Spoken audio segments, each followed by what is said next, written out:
Good afternoon, everybody. Thank you very much for coming to our public accountability meeting this afternoon. I'm not supposed to be chairing. The Commissioner will be chairing, but she's fighting away across York traffic, I think, and will be here any minute. And the Deputy Chief Constable, Lisa Winwood, is doing a similar thing. So we'll probably have a shift around of chair in 5 minutes or so.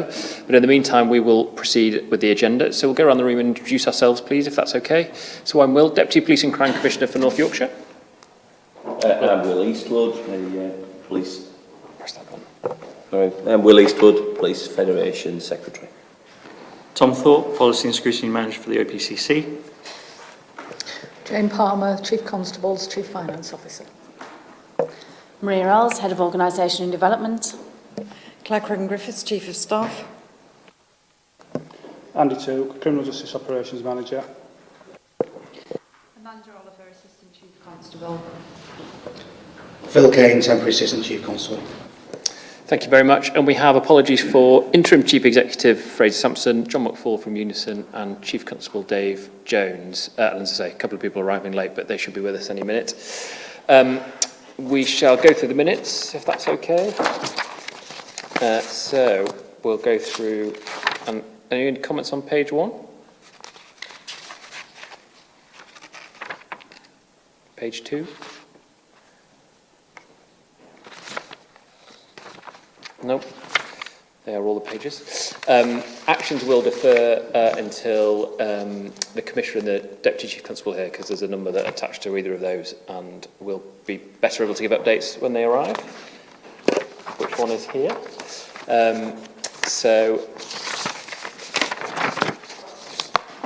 Simon, have we got any questions from the public? No. No questions. Okay, if anybody is watching and wants to ask a question through the meeting, they're more than welcome, and we'll come to it at the end. So if, in the course of Andy's update, something sparked interest, please do send something in. And without further ado, Andy, Assistant Chief Constable, are we ready to start the presentation? All right, great.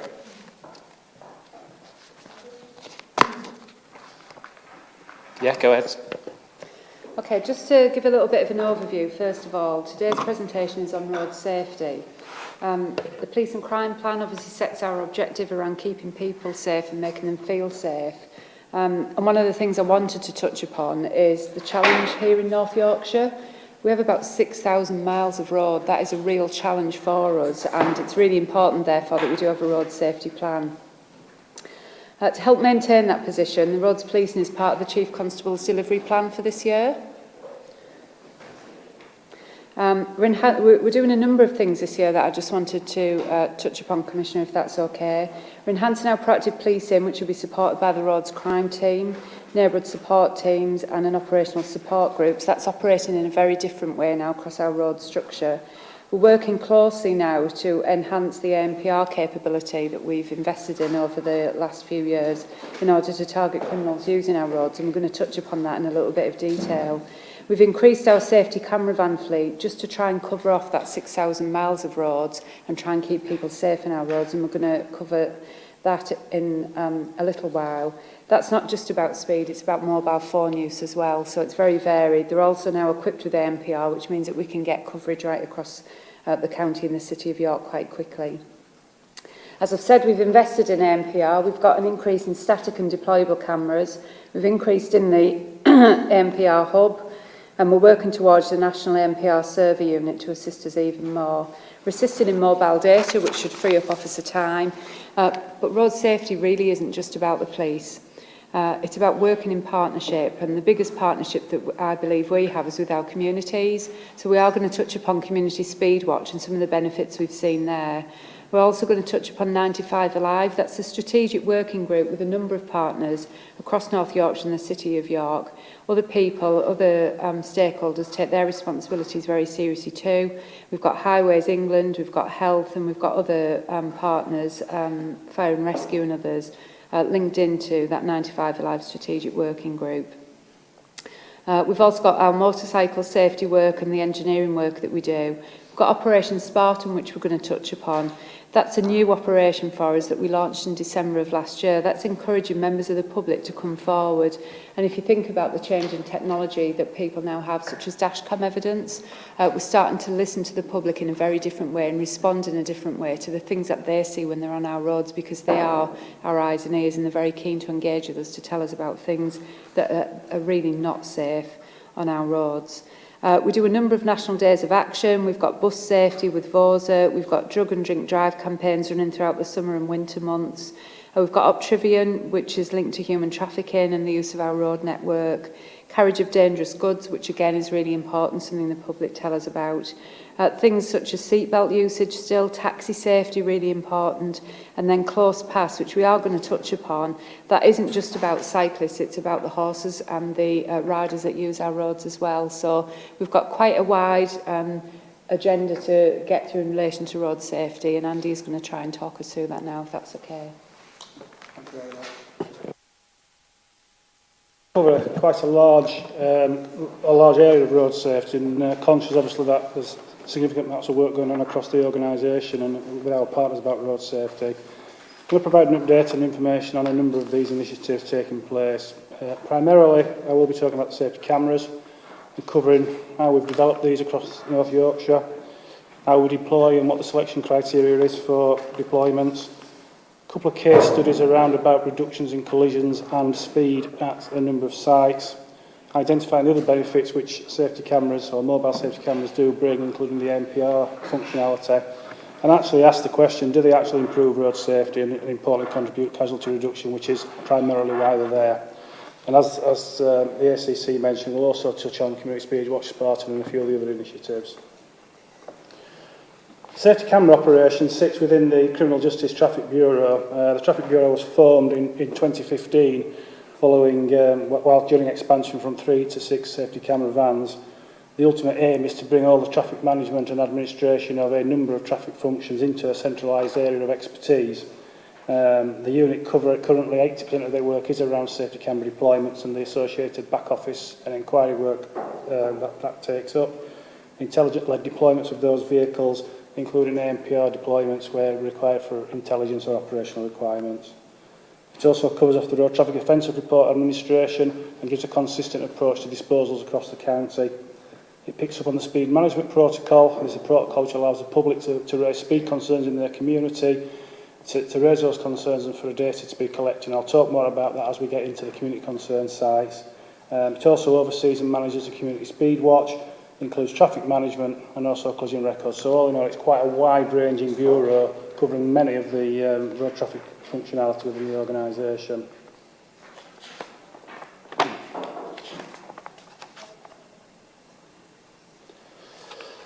How have North Yorkshire developed their safety cameras in the last 6 years? It is only 6 years since we introduced safety cameras, and it seems a lot longer. I've been involved since day one. It seems a lot longer, but it's been quite a journey.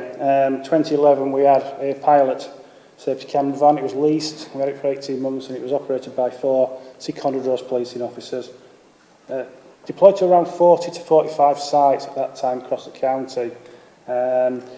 And it was highly successful. Some very good early feedbacks, casualty reductions, collision reductions in that 18 months led to the procurement of 3 safety camera vans back in April 2013.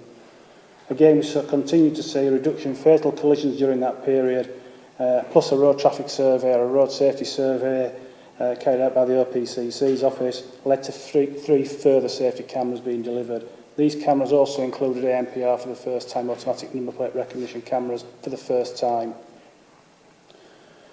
In 2016, we added a motorcycle to our fleet, and that's been equipped with safety camera equipment, and it allows that vehicle to get into the more rural areas, rural communities where our larger vans couldn't sit, and we've had some excellent feedback from that deployment.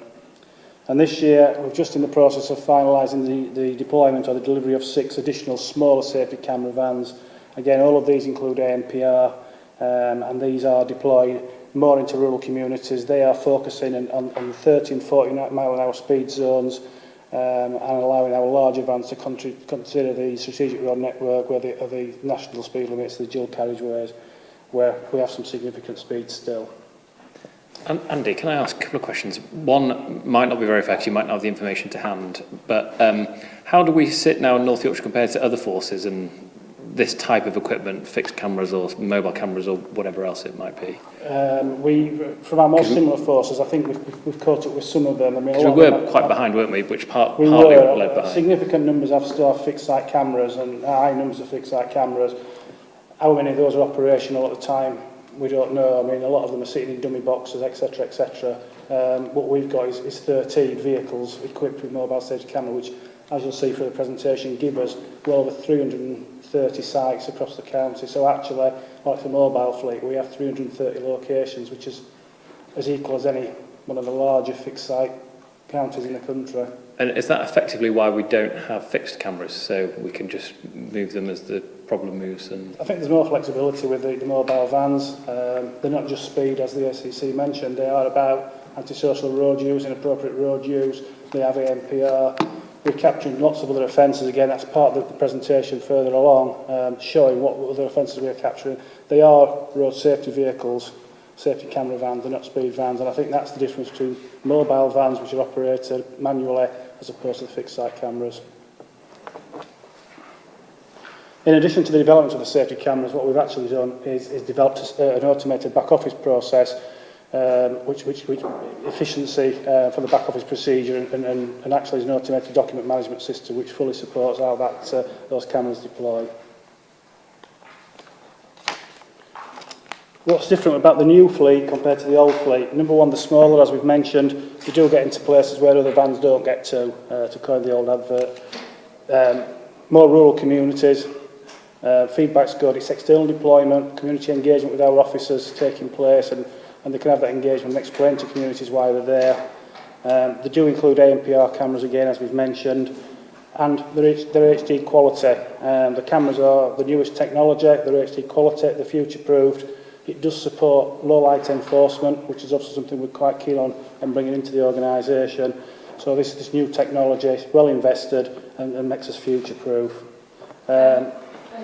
Just a quick question. It's a question that I've been asked, so it's not my own question, if you like. So came up at the Police and Crime Panel a few weeks ago.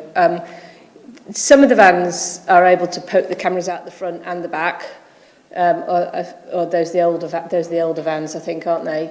How do you get number plates of motorcycles? Okay, all 12 vans have the ability of 360-degree cameras. Right. The smaller vans are equipped with 5 cameras. I know you probably can't see on the picture there. They have the rear-facing evidential camera, which is linked to the LTI laser, which captures the speed.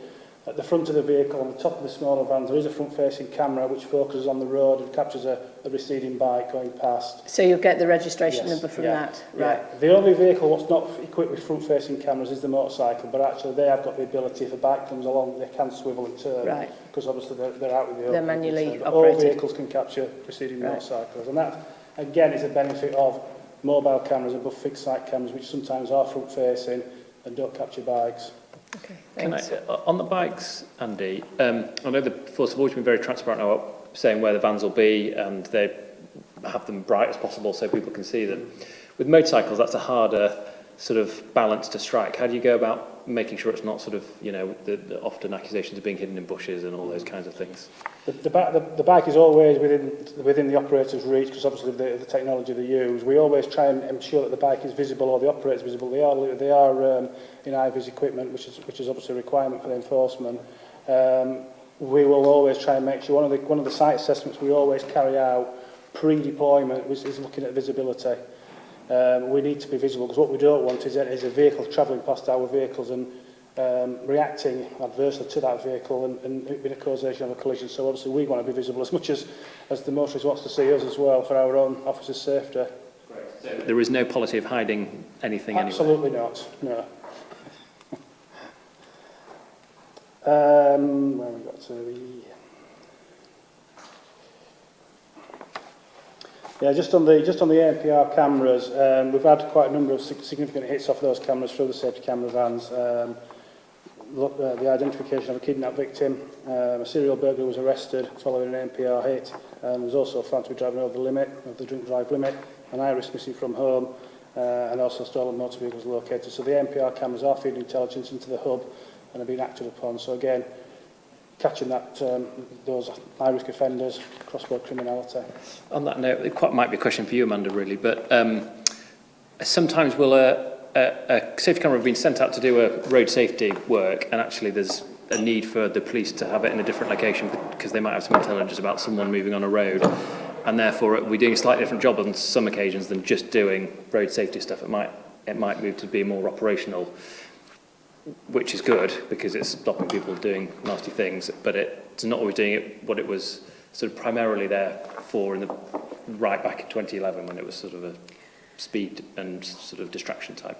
Okay, it's about keeping people safe on our roads. Yeah. It's about tackling both road safety and the criminal use of our roads. So we will always look. We do an assessment each week, and we're actually moving to a daily assessment tasking process when we relaunch the proactive policing teams. We will look at threat, harm and risk, and if that threat, harm and risk is about criminals rather than about speeding, then of course we will always deploy the vans and have done so in relation to tackling that type of criminality. So we need to be really, really flexible here in North Yorkshire. I've mentioned already that 6,000 miles of road. We use all of our assets to the very best of our ability to be able to operate right across all of those roads, whether it be urban or rural in nature. One of the questions we do get asked quite a lot is how do we deploy the vehicles, and there's four types of sites up there. There's actually the fifth one because it's the ANPR. Can I just want, so what we get is a lot of scepticism around the way that the vehicles are deployed. So we get asked a lot of questions, but people say, well, you're putting them in the places where you're going to make the most money. And we get asked that question a lot. So if you could try and cover that off in your... I'm hopeful I can do it. All right, lovely, thanks. Yeah, we've got the four sites there, putting the ANPR locations as well. Obviously, the primary focus is casualty reduction and looking at the killed and seriously injured routes. We're working in line with the Department for Transport Guide. Andy, just on that front, so KSI, killed and seriously injured, Yes. is relatively straightforward to us, and it Yes. pretty much says what it does on the tin. But that's where the force and work with partners to get the best understanding of collisions across the county and find out where there are black spots, etc., etc. Yeah. But it covers, it's not just often where people are killed, because that's another accusation that we won't get a camera until someone, has an accident. But it covers all those things, and they get ranked as sort of priority. And Yeah, the killed and seriously injured collisions we review yearly. I want to start reviewing them a lot more frequently than that. We've just done our recent review, and actually working in line with the Department for Transport guidelines on safety camera deployment and criteria for those locations. We've come up with a list of sites or the routes which unfortunately do have the high collisions, and looking at the causation factors and drilling into those causation factors. Once we've got those figures and stats, we then look at actually what is a causation factor and start to prioritise them as high risk, medium risk or low risk. And that really sets the scene as how we deploy those safety camera vehicles on the killed and seriously injured routes. This is the most recent list, and as you can see on there, there's no surprise on top of there is the A64, the A59, the sort of arterial routes there. But there's actually some of the C roads beginning to creep into that list now, and obviously what we want to try and do is a bit more proactive to stop those C roads becoming and creeping up that list. So we do use that on a yearly basis. We review it each year, look at the KSI locations and deploy from that red, amber, green sort of sheet. And we try and deploy vehicles 65% of the time to the killed and seriously injured routes. So just on that then, so obviously the various operational restrictions as to where the van or the whatever it is vehicle can be parked and located in order to work how it wants to. So the other thing that I get piece of feedback I get quite consistently is, well, we understand that, X part of the A59 might have had accidents on it, but you're putting the van just where the people are most likely to be going fastest and all of the rest of it. So there is a lot of people thinking that this is not about killed and serious injuries, but it's about money making. Yeah. It's literally, we take it as a route-based approach. So, for example, along some of the routes, we're looking at those routes as a route-based approach. There's a case study coming up shortly, which I think might just demonstrate the benefit of the route-based approach. Obviously, there's also a slide which shows where the collisions are taking place, and they are spread across routes. We try and influence the driver behaviour along the whole route. Yeah. Again, going back to the question asked by Will, is fixed sites work, it's speed brake, speed track reaction, mobile cameras along a route can influence driver behaviour for longer. And I think there's a couple of case studies I'm going to talk about probably demonstrate how the impact on both collisions and on speed as well. The next site is the community concern sites, and as mentioned, it probably is self-explanatory. It's where the communities have concerns over speed. They can raise those concerns via the speed management protocol by completing the speed concern form, which is available on the NYP website, linked through Act 5 Alive and the OPC websites. That comes into the Traffic Bureau. What we will then do is start to look at the analysis of that area, deploy a data logger over a week to look at traffic volume and traffic speeds, look at the collision and casualty data from that location, and then that data is assessed to see what's the most appropriate way forward. And it can range from obviously considerations of road engineering, which is quite expensive for the local authorities, right down to no further actually speed's not a problem. And obviously we've now got enforcement in there, we've got the community speed watching, the educational side of it. So the speed management protocol is a way the public can communicate to us, we can validate their concerns, and then we can start to look to deploy safety camera vehicles if that's the most appropriate requirement for that particular area. So community concern sites, again, we'll address and we'll deploy safety camera vans. And generally now these are the smaller vans which are going into communities because communities want them there, and the engagement we can have with the communities is really well received. As part of the killed and seriously injured routes, we do have those identified motorcycle sites, and obviously over the years motorcycle fatalities have been quite high in North Yorkshire, and obviously these are routes which are more summer type routes, and which we do try and focus on days when we think bikes may be out, to try and influence their manner of driving and try and be proactive in reducing fatalities and collisions. And again, the case study I'm going to talk about will probably identify how we've done that on a stretch of road up in the Dales. The last one is distraction sites, and again it goes back to what the ACC was saying. It's not just about speed. Mobile phone use is a dangerous, it's a killer. The mobile phone legislation changed earlier this year to £200 fine and 6 penalty points. We want to try and protect the vulnerable road users, cyclists, pedestrians, children, and look to where we can put a van where we know there's distraction offences being committed on a regular basis.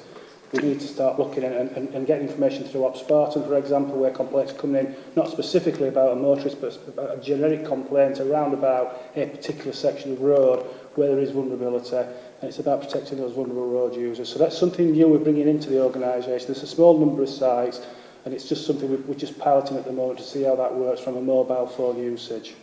And is that, so that sounds like it's public-led then, Andy, so we need feedback from the public as to where, absolutely, yeah. where that happens. I think, a lot of people do disagree and really feel strongly about mobile phone use, and we need to really deal with those. And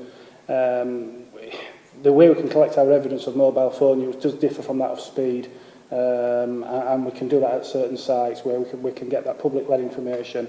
And that's possibly something we might need to link into speed management protocol as well, where they have got these traffic concerns which they're currently feeding through Spartan.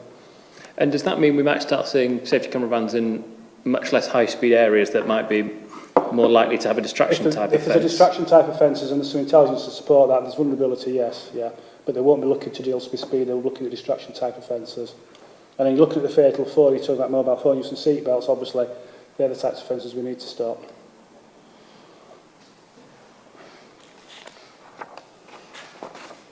The next couple of slides are quite busy. There's a lot of information on there, but it's just to give a flavour of really where our sites are. We do cover the county. There are a couple of voids there, as you can see in the Moors and the Dales. Since going to press, the void in the Dales has just been covered, the B6160, which is a road from Bolton Abbey up towards the road towards Leyburn there. We've just identified a number of sites on there because that is a known KSI route number, just dropped into our KSA fatalities.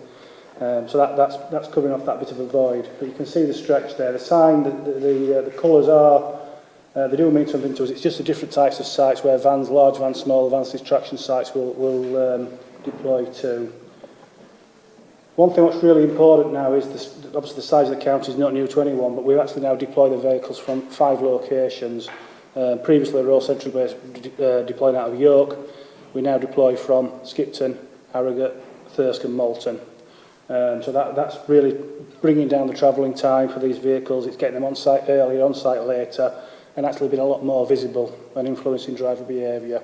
So have we seen those deployable hours, if that's the right term, go up then? Yes, that's the measure we look at, is the deployable hours, because clearly visibility is what we want them to be there. They want them out on the roads, influencing that behaviour. So we are monitoring that. It's still very early days, because obviously we've just gone out to these sites, but that's one of the measures we're looking at, is visibility and deployable hours. And you mentioned low light. I don't know what stage we're at in if that technology is already there or it's coming. I presume that will increase the deployable hours as well. Yeah, the low light technology is there. It's basically an infrared flood of the area we're enforcing. The equipment we've currently got will work. It just requires an infrared flood. We've looked at it over the last couple of years. Probably last time we looked at it about 18 months ago. It wasn't quite right for us at that time. It didn't really feel that we'd got the information, the evidence, and actually it needs to be developed further. So we are going to be working over the coming autumn with suppliers to look at the options available. So we're not there yet for low light? Not yet, but I don't think we're far away. All right.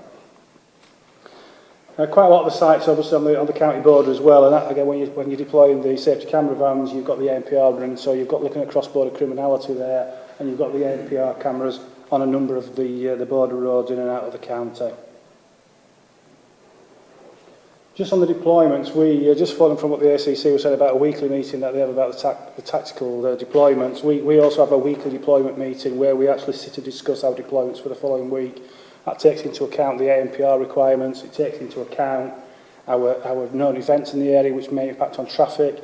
It takes into account the weather, because we have to consider weather now. We've got staff who stand outside vehicles, so we have to consider weather bizarrely. And we try and deploy where we think there is that threat and risk, or where we feel there is that vulnerability over that week. So there's quite a bit of time on each Wednesday morning sat looking at our deployment options, what fleet's available, what staff's available, to make sure we're maximising our deployment over the coming week. It's quite a helpful graphic actually, because you mentioned KSI sites get about 65% of the attention. You can tell yellow is the biggest sort of block on there, so it's sort of quite helpful really. Yeah. The next slide, again, is a busy slide, and it's quite a colourful slide, but it demonstrates probably where our collisions have been over the last 3 years. It covers all the collisions, and again, they do follow that route approach. When you're looking at the sort of strategic road network, there's a lot of collisions on those strategic road networks, and knowing how the roads line, I can see those networks there. Quite a few in towns, slight injury where pedestrian v slow-moving vehicle, obviously something we can't really address that, but so a lot of clusters around the town areas, but certainly looking at how those KSIs across the county run compared to where we deploy safety cameras to, is it almost mirrors those sites.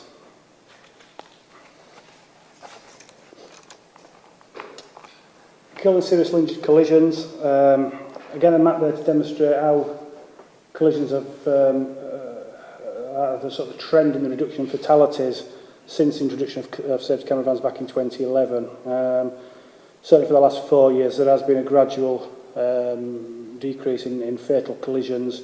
The number of serious collisions is probably maintaining a similar number of levels there, but certainly the fatalities are declining as we do put more safety camera vehicles out. Obviously, not only down to safety camera vehicles, there's all sorts of other features, car safety features, road layouts, improved healthcare, but obviously I think we'll come across to the evaluation of safety cameras very shortly and demonstrate how we do believe there are certainly significant links between safety camera deployments and reduction in casualties. The first case study is a rural road. It's a B6479 between Settle and Riverlead. It was introduced as one of our strategic routes in 2015, in November, in the autumn of 2015. It came up through the DFT guidance on the KSI locations. The previous 3 years, from October 2012 to October 2015, we had 10 KSI collisions on that road, 4 fatals and 6 serious. 7 out of those 10 were speed related, and I think 7 out of the 10 involved motorcycles as well. This might not be a simple answer, Andy. How do you know if something's speed related? The officer attending the scene, I mean, it's not always 100% accurate, but they will have to give a causation factor, and there could be a number of causation factors. But if an appropriate speed was felt to be a causation or one of the causation factors, then obviously that will be recorded on the sheet. So there could be a number of causation factors, but obviously where speed is potentially or inappropriate speed is seen to be, we take it as a speed-related collision. So one of the things that I find, I think it was in the report that we did, in the first report that we did a while back, is that obviously people are very well aware that drink driving is extremely dangerous. But in comparison to speeding, what's the KSI difference? So if you see what I mean, so how many fatalities are attributed to drink driving versus speed and serious injuries, for example? We probably have to go and do a little bit of research on that, I think. I mean, we've certainly got out of these, the 3 out of the 4 fatals on this particular road were down to speed-related collisions at that time. I haven't actually got the stats with me at the moment. I think that'd be quite an interesting stat for people to understand, because obviously there's quite rightly a stigma around drink driving, but people still think that speeding is okay, but actually to demonstrate the consequences of that is quite interesting. So as I mentioned, 10 fatalities, 7 speed related, 7 of them did involve motorcycles. We started to deploy a safety camera along that route in the autumn of 2015. The map on the right shows the 6 safety camera sites we currently have along that route, and again, the blue maps are not particularly useful. It looks like we're deploying the North Sea there, but it does follow the road around and shows where the collisions were. Since the safety camera van has been deploying there, since October 2015, there's been 1 serious collision on that route in all that time, and it is one of our, it is a known biker route, so actually we have addressed, and we feel we've addressed the collisions and the speed-related collisions on that route. I mean, it's very early to say for definite, but there has been a definite positive impact on KSIs on that route. So there are locations in North Yorkshire where you get large gatherings of bikers. So I'm just thinking there's a cafe now on the A59 near where I live, where they've obviously encouraged that type of clientele, and no issue with that. But do you when you start to see locations like that start to develop, do you see increased issues? Yes, you do. And again, the A59, the one which you're referring to, we are sighted on, and it does form part of the A55 strategic network for us. So we have got a number of sites around that location. But yeah, we get the community feedback as well from residents around that area. Fortunately, we do have a number of life safety camera sites around there as well, which we can deploy to sort of again be visible and try and prevent sort of inappropriate road use. Because that is quite new, it's only been there for the last couple of years, so it's interesting to see if there's been a difference as the traffic has increased. My thing wasn't on. As the traffic has increased, whether that you can see that having direct correlation. We're certainly getting a lot of intelligence fed through to us from the community about some problems with some bikers at that route, yes. Yeah. And the other thing, Andy, whilst a safety camera van might have been directly attributable to slowing people down and stopping KSIs, is there also a harder to sort of measure but anecdotal element that goes through the motorcycling fraternity that this route is now something that has quite a lot of presence on, and therefore either we just won't cycle the way we used to, or we'll find a different, is that wider impact? Displacement is something we are conscious of, and it's something we're looking at the moment. We've had a bit of intelligence around the displacement route we're looking at the moment. I won't mention which route it is at the moment, but yeah, we are conscious of displacement and moving speed or KSIs to other locations, and we need to be aware of that. The feedback is I know we've got a couple of bikers in our team as well, is that actually we are obviously a lot more robust with this, not just bikes but cars as well. So actually, again, my next couple of slides will probably talk about how speed is beginning to reduce across the counter. Great, yeah, so whilst deployment is one outcome, you might also just be changing motorcycles' behaviour and they're just not going as fast. They're staying on the same roads, they're just not using them the same way.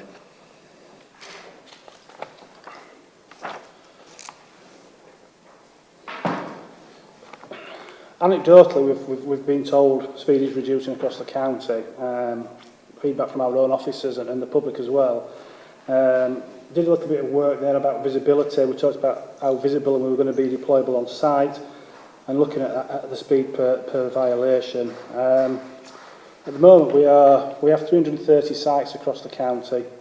We started off with about 40, so our number of sites has grown over the last 6 years, as has our visits to sites, as our time of live deployment we should expect with the number of vans. The number of violations per hour has dropped, as you can see, from 2013, 13.3 per hour, to currently we're at 6.2 an hour. Now, a lot of our sites have still remained the same, certainly on some of the strategic network, but actually there, I think, again, it's looking like speed is reducing across the county. So anecdotal evidence we've had and the evidence from the public and also from our own staff seem to be sort of vindicated by that. So again, I think that is a success story, that we are reducing speed. Yeah, that's what we wanted. The second case study is, again, just to demonstrate that, small village just north of York, Shipton by Bedingborough. It's a community concern site. It's on the A19, so it's quite a fast 30-mile-an-hour road. They've had some significant speed going through that road. We did have a site at the top end of the village there, but we didn't really seem to be influencing the traffic whatsoever. We've looked, as it's a community concern site, at further work within the village. Identified 2 motorcycle sites within the village, one right in the heart of the village where you've got the pedestrians, you've got the post office, you've got the pub. When we first deployed there back in March, we were hitting 46 violations per hour. Significant speed going through that village. It's on a main network.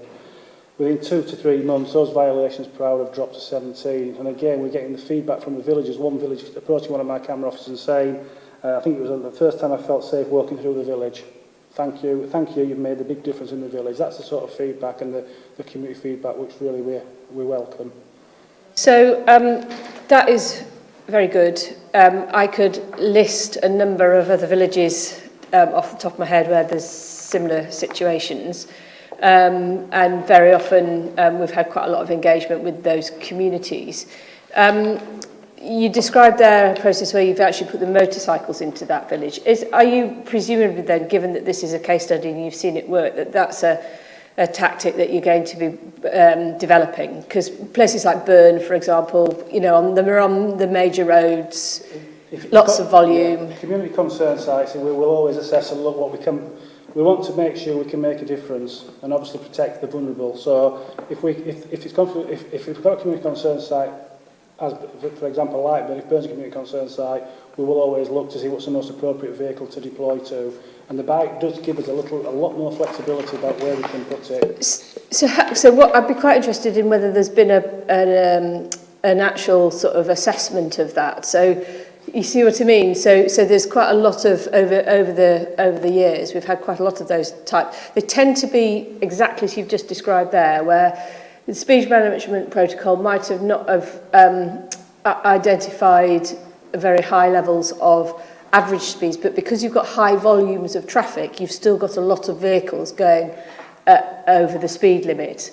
And some of the processes that we've had have been quite inflexible about dealing with some of those sites. Yeah. This sounds like you found a solution to that with this. It's still working within the speed management protocol, because it's a community concern site. What we've actually looked at is, because we've got the flexibility of different types of vehicles now, we can actually look at, we want to influence traffic going through a route or through a village, and the most appropriate location was a bike in the heart of that village, because that's where our... So are you just looking at, well, I suppose what I'm not expressing myself very well, what I'm trying to get at is whether this is just a sort of one-off, or whether you're actually going back and having a look at all of those types of sites and saying, is there a different opportunity here? Absolutely. Right. Each site is reviewed regularly, minimum of a year, and each site is reviewed for the most appropriate deployment. Right. Yes. Okay, thanks. So the question I think we all asked is, did they work? Did they contribute to casualty reduction? 2 reports which we've had sight of. Newcastle University offered their services to North Yorkshire Police and the North Yorkshire County Council back in 2016 to do an evaluation of our safety cameras. They'd done a previous piece of work for Northumbria Constabulary, and we took them up on that offer. They came down and reviewed collision data at 22 sites, 22 care sites, killed and seriously injured sites across our county, both pre and post safety camera deployment. What they found was that in that period of time, there was a reduction after safety camera deployment of 13 casualties. there is some academic research which takes away the regression to mean, again talking about improved car safety, improved road layouts, but the findings show that 8 of those casualties were saved as a result of our deployment. Now that's over 22 KSI sites, so you'd imagine that out of those 8 casualties, some of them will be seriously injured casualties what we've saved.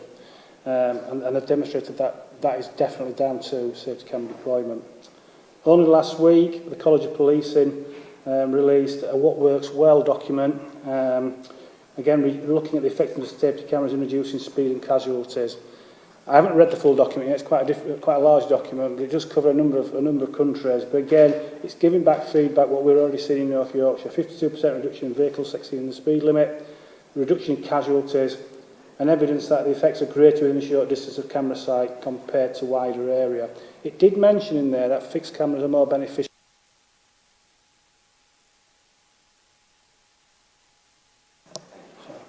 It did mention in that report that fixed sites are see more benefits on mobile sites. Personally, I think what we're seeing across North Yorkshire is the way we do the route approach gives us the same benefits as fixed sites and more. Well, there's 2 things on that. One, it depends what you look at. If they were, I think the College of Police were looking specifically at accident black spots, in which case if you flood that with fixed camera sites, then no one can go above a certain speed limit, and it might well do. What neither of these reports look at is that wider stuff like Shipton, where there's a quality of life issue, or we're reducing deaths by seat belts and mobile phones and other things. So whilst this is really good and gives us the evidence we really wanted and needed, it only covers that 65% of time that we're spending on KSI sites, not the other 35%. I think the other thing for us is our road infrastructure. So the big rural areas just need a completely different solution to the fixed camera sites on big arterial roads. I think that's important for us as well. One size just doesn't fit all. But I think that the report's really encouraging. Yeah, I mean, Alex Marshall was very keen to promote this piece of work recently. But you've also got the evidence that effects are greater within a short distance camera. That may well again be related to the fact that they're fixed cameras, and everybody knows that you slow down because you know where they are. Absolutely. It's the speed break speed scenario again, where we all know where they are. We'll slow down and we'll be off again. And I think this is again the effect of route deployment gives us opportunity to be at different locations along that route and influence it for longer. I think, am I right in thinking someone might have told me all these things are published now for the public to go and look at and read in whatever detail they'd like to? Certainly the College of Policing one is out there. Yes, I don't think the Newcastle University one's out there at the moment. But again, it may be something we may wish to consider. Yes, yeah. I think we should if it isn't. Yeah. I think we should do more than just stick it on a website. I think we should, tell people about it, because there is a huge amount of cynicism around all of this. And, this is, hard evidence that this is working. Yeah, I think the evaluation we've seen there, plus some of the case studies we're looking at and some of our knowledge from within the Bureau and seeing what's happening, they do work, and they do. And answer to the question I posed at the beginning of the presentation, do they influence casualty reduction positively? Yes, they do. Yeah, and it looks like they reduce speed as well, whether that's related to a particular KSI or not. Yes. Is there any plans to look at the other 35%? So there's some quite obvious good evidence there for KSIs. Is there going to be any work done either in North Yorkshire or anywhere else about the other elements that we're looking at? I want to certainly do a little bit around the community concern sites, because again it's a quality of life issue, as you mentioned there, Will, and we want to look at how are we impacting the communities, and probably go back and visit communities and look at how we've influenced there. So I think we've come a long way over the years on this, because when I first got this job, the speed management protocol was very much seen as a way of batting off the public, because there wasn't enough resources to deal with all of the concerns that the public had around speeding. And I think what we started to develop here is quite a comprehensive package of products, if you like, that deals with the serious KSI angle of it, so really keeping people safe, but also really trying to respond better to the public around those concerns, because lots of members of the public do have very legitimate concerns, even if it is at times a perception. Absolutely, and I think at the last 95 Alive steering group, the discussion around about reviewing the speed management protocol again took place. Yes, please. To make it more accessible and more timely, and I think that's where there's a meeting next week on Friday where I'm attending, which we'll be looking at that as well to make sure it's as efficient as possible. And there has been a lot of bureaucracy around that process, which people do find very frustrating. And I think things like the sort of 3-year rule that when you've had it once, you can't have it again in the black box in 3 years. Actually, something material might have changed within that three-year period that might mean the route is now being used as a rat run or whatever it is. And so flexibility around that type of thing, I think, will go down really well. Absolutely, because you can have new housing developments which can influence on the volume of traffic. So there's a lot of things we need to look at. We need to look at cases individually now as opposed to just a form. We talked about not being about speed. There's quite a few examples on the screen there. The jammer one's an interesting one. It's vehicles fitted with a jammer which sends a signal back to the safety camera. It sort of gives an error message. It blocks that laser and it stops us getting a speed reading. Quite often used, not illegal to fit to a vehicle, but illegal to use. We're one of the first forces to actively pursue people who use these jammers. I think we've had 3 or 4 gone through the court systems for the courts of justice. Once we've proven the offence of speed has taken place, and that's by using road safety support, the experts from road safety support can tell us and work out, calculate from the imagery and the road signage if a vehicle's speeding. Once we know the vehicle was speeding, we'll pursue the offence of attempt to pervert the court of justice. So clearly it doesn't block the picture, it just blocks the speed assessment the speed laser reading. thing. So it sends an error message back to our safety camera, gives us an error, and the way those error messages go, the officer knows there's a jammer fitted to it. It's almost like saying, hello, I've got a jammer fitted. It is. I mean, yeah, again, it's. I don't think they've been pursued, certainly up to about 2 years ago, but obviously they're not illegal to fit. They're usually linked to parking sensors on occasions, so if you've got a parking sensor fitted, they can be confused with those. They do make a notable warning in the vehicle as well. But yeah, we've seen a few of those across the county, but we are actually pursuing those. And you are not Parliament, Andy, but it begs the question why you can fit them but not use them. Yeah. That might be something we can take away and ask some local MPs what they think about that. Yeah.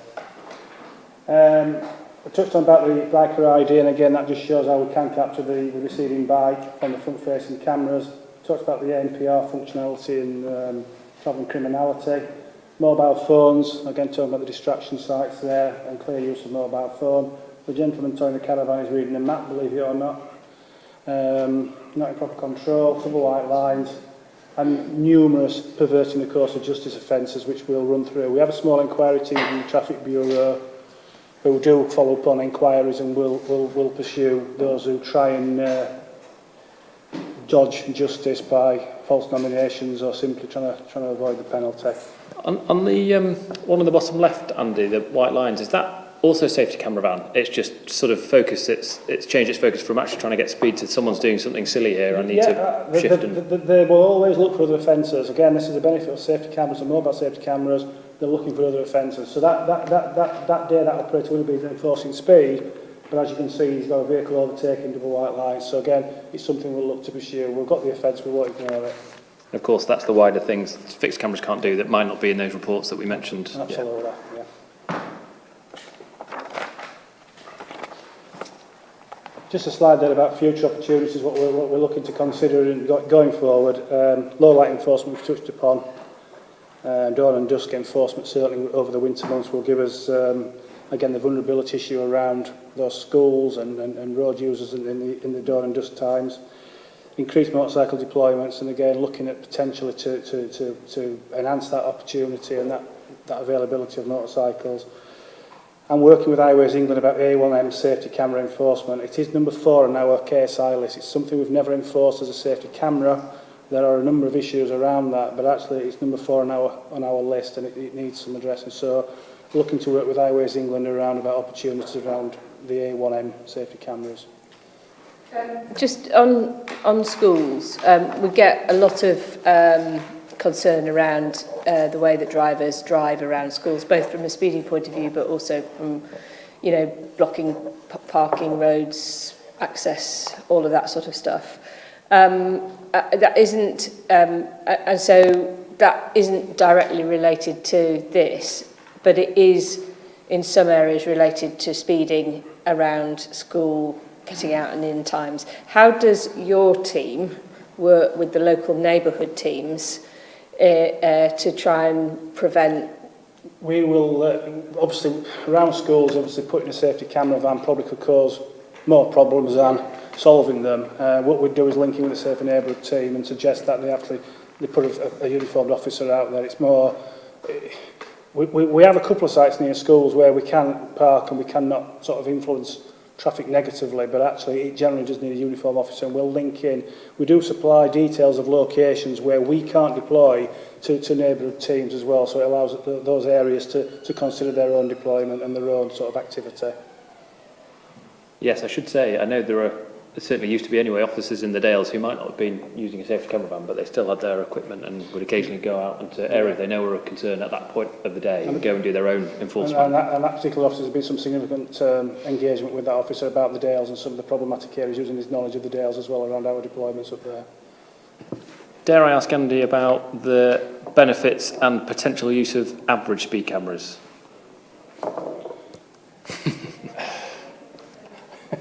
I'm a great believer in average speed cameras. We've used them on the A1 as part of the upgrade. The compliance rate is significantly higher than any other camera. 24/7. There are probably a couple of routes across our county which possibly could be considered for average speed cameras. I think there's probably some merit in exploring them. And how many? It's not that widely used aside from sort of motorways, it seems, but can they be used off those really main roads? If the criteria fits, yes. Right, okay. Yeah. Seen them in Cambridgeshire. Yeah. South Yorkshire use them quite considerably around Sheffield, on some of their problematic roads. You recall that we did debate it at 95 quite recently. Yeah.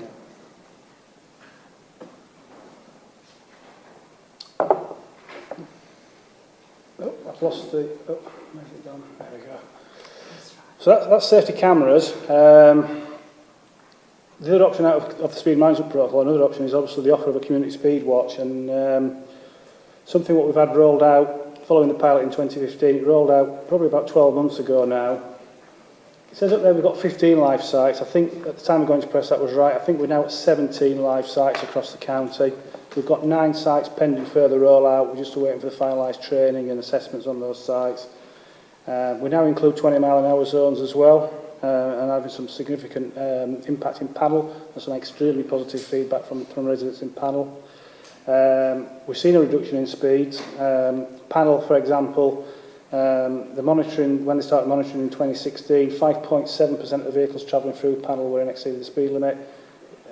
6 months later, that's down to just below 4%. So again, community speed watch does work, and it does reduce the speed in those villages. And these are low speed, low collision type areas where enforcement's not deemed appropriate, but actually community speed watch does take place there. We try to all the time promote community speed watch. We've just created our own Traffic Bureau Facebook page. A lot of things on there around about cameras, around about speed management, and also a lot around community speed watch. I'm trying to encourage the public really to take up community speed watch because there are benefits there for everybody. And I think I stopped at a site just outside York a couple of weeks ago and got some really positive feedback from the residents when I spoke to them about speed watch and the difference it's making. So that's a total of, I don't know, 23, 24 odd, depending if those live sites have come from the pending sites. But is that about what we thought? Would we be hoping for more than 25 odd?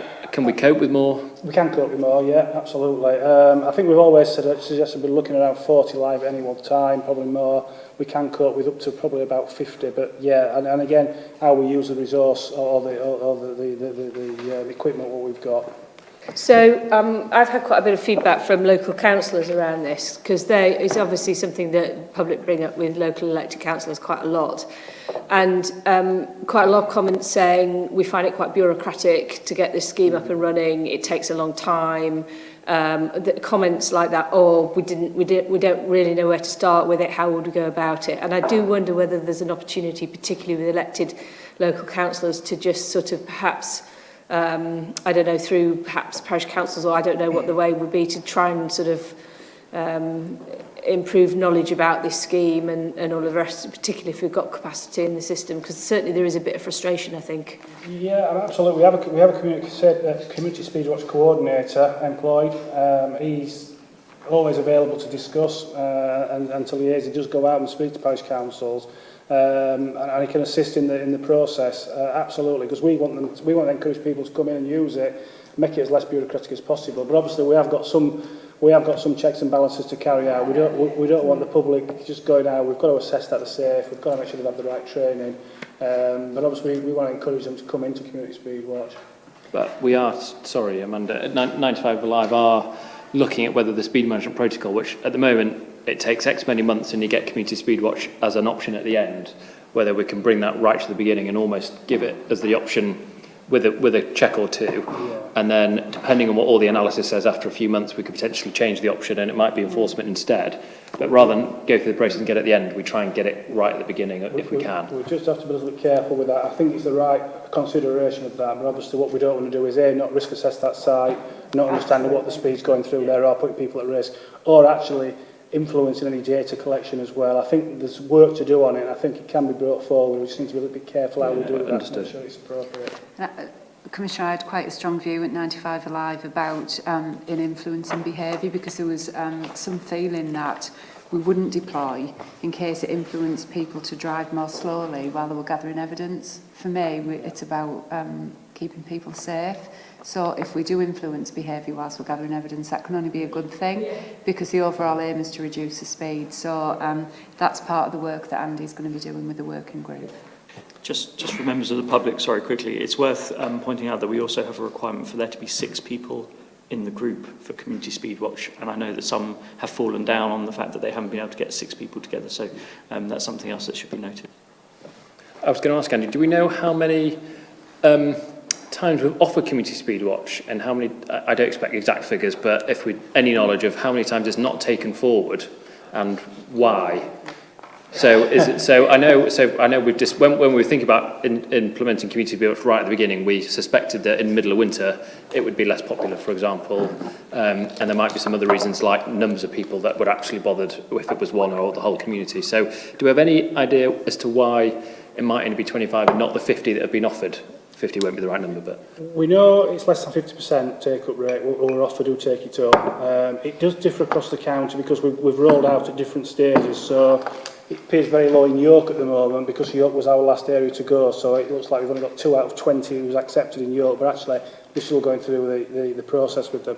It's less than 50. It's between about 40 and 50% take-up rate. As to why they do it, it might be they can't get the numbers of groups, or they don't feel like they want to go out and do Community Speed Watch. Some of them like to do it in the summer. We've certainly got a couple of areas where they've postponed it over the winter period and said they'd go out in the summer. There's not one set bit of feedback. We have asked, and I've asked that we do get that feedback for those who do turn down Speed Watch, just so we can understand it and try and make it a little bit easier for them. Because again, it does work, and it is a visibility. It is something we want to encourage. So we will get that feedback as to why. And then my last thing is a thanks really. I know we're trying to be flexible as possible with Community Speedwatch, and I won't mention the school, but I think a school wanted to get involved and were turned down on various sort of process, bureaucracy grounds almost as much as anything, and I think we're reconsidering that now. But there is a wider benefit for education here, done safely and properly if it's going to involve school and children, obviously, but that's a very good way potentially to understand road safety and get a message across. Absolutely, yeah. The coordinator did actually attend Topwith School 2 or 3 weeks ago at an invite to go and speak to them.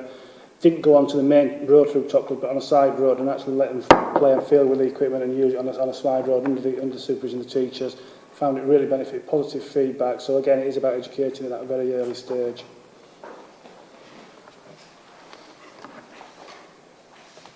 Just a little bit of feedback there from the communities around Speedwatch. I think there's one there from the panel group, and there's one there from the I think it's the group just north of York. Again, positive feedback, pragmatic and effective method of reducing speed, and its immediate impact when they see the speed gun. And did you know how much once this? I know it'll be different for all of them, but once they're given the training and the go-ahead, how often they're actually out there doing it? Yeah, they're generally going out between 2 and 3 times a week, the groups. Some groups differ, but we've seen quite a bit, 2 to 3 times a week. And we're getting quite a good buy-in on those now and seeing the figures coming through. We've sent out, I did have the figures actually, somewhere in the region of just short 1,600 letters from the Community Speed Watch. We've had 34 vehicles who've gone through CSW scheme twice, and one who's gone through on 3 occasions who did receive a knock at the door from a police officer.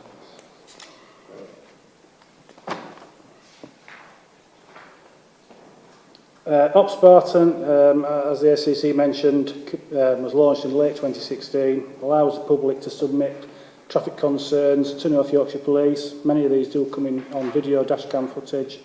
They are triage at the very front end, and then there's some very close work with both the Traffic Bureau and the prosecution team regarding the disposal outcome. I think there's been 1,400 submissions, 130 video clips submitted, 45 notices of intended prosecutions have been sent out, 100 letters of advice or education have gone out to the public, and to date 4 have gone through to the court process.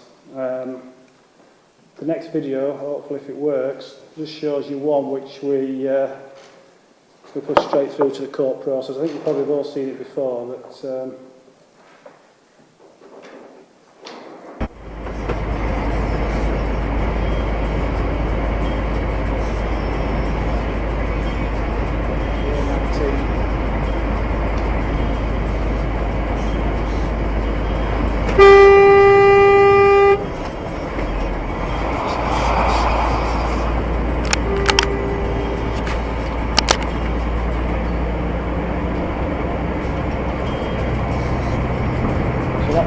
submitted through from the HGV driver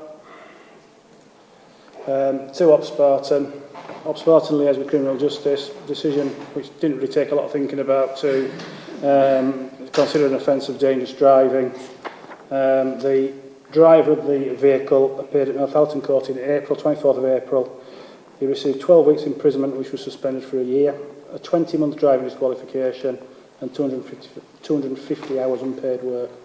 Do you know what's scary about that though? We see that all the time, don't we, when we're driving around? I mean, there's a stretch of road near me where that happens all the time. Yeah. Yeah. I think Op Spartan's fantastic. There's some really scary stuff coming through, and I think we just need to encourage members of the public who've got dashcam evidence or any other concerns to bring them through. And I think it just shows that we will take them seriously and we will prosecute. We do offer educational courses for lesser offences as well. So actually, we do deal with them and we will act on them. Just on that, it's worth saying that I think from the feedback we've had into the office, it's a really good piece of best practice, which quite a few other PCCs have been really interested, which we've passed on to the team as well. So it's really good.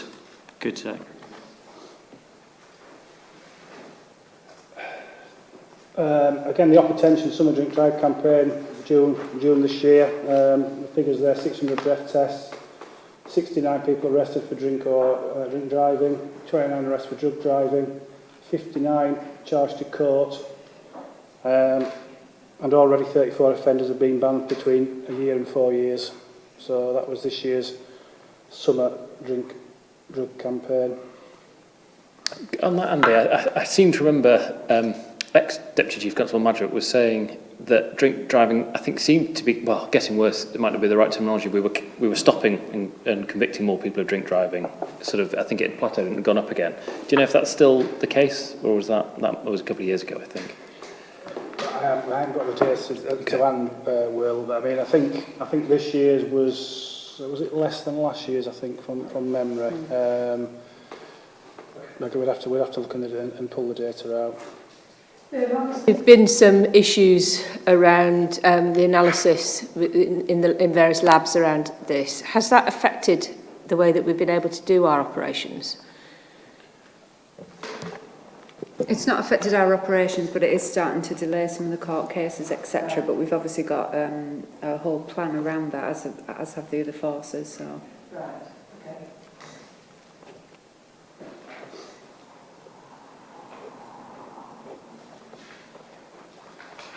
I think this slide just covers off the some of the educational courses and completions over the last 4 years, and obviously a significant increase in education for speed.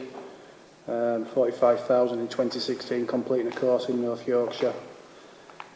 What's driving us completions? This was the old mobile phone offence. The what's driving us offence, what's driving us course, sorry, the deliberate acts committed by the driver, 670 last year educated. And the seatbelt awareness course, online course, 299. The other courses, the driving for change, is where it's a lapse of concentration, non-collision, low numbers. Actually, that course is under review nationally because of the low numbers uptakes in there, but certainly the other courses there, significant education offered across the county. And actually, Mandy, it's slightly confusing in the sense the slide earlier said violations per hour are down quite significantly per van, effectively. This is a reflection just that the overall capacity has gone up quite a lot. Absolutely. The capacity's gone up. I mean, obviously, we've more safety caravans out there as well, but actually our time on site increases. It's not just the safety camera vans who will put people on speed, police officers. Issue traffic offence reports they can also go onto the speed awareness course as well. But yeah, year on year, those speed awareness courses have increased.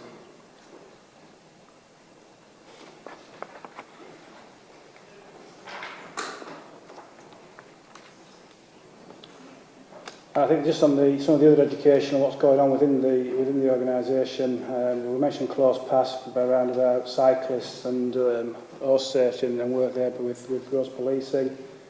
Some driving live through the 95 Alive team, which is putting out education into schools and colleges. Bike safe, a significant amount of work around the armed forces around training, because we did see, I think there's been some casualties, significant casualties, a lot of service personnel. So a lot of bike safe work around the RAF and the Army, and work around the 95 Alive focus group, looking at secondary school level road education. So on the cycles and the horses, are we educating the cyclists and the horse riders, or are we educating drivers? So, for example, if you go on one of the safety courses after you've been caught, does it cover things like horses and how a driver should? Because we have a lot of, even things like tractors and those type, we've got differences in our rural areas in comparison, and a standard curriculum, just about 30 mile an hour zones is different to what we have in our county. And is there an opportunity to sort of tweak the content of the courses, if you like, to our circumstances? Absolutely, yeah. The courses are based on the National Driver Offender Retraining Scheme. They have to have a set structure to them, but we do have the facility to localise them, and we do that. The Drive for Change course actually is one which we do look at that type of education. But yeah, a lot of the courses and some of the speed awareness courses are actually designed for our unique road network as well. So we can tweak them slightly, but not significantly. They've got to stick to the national endorsed structure.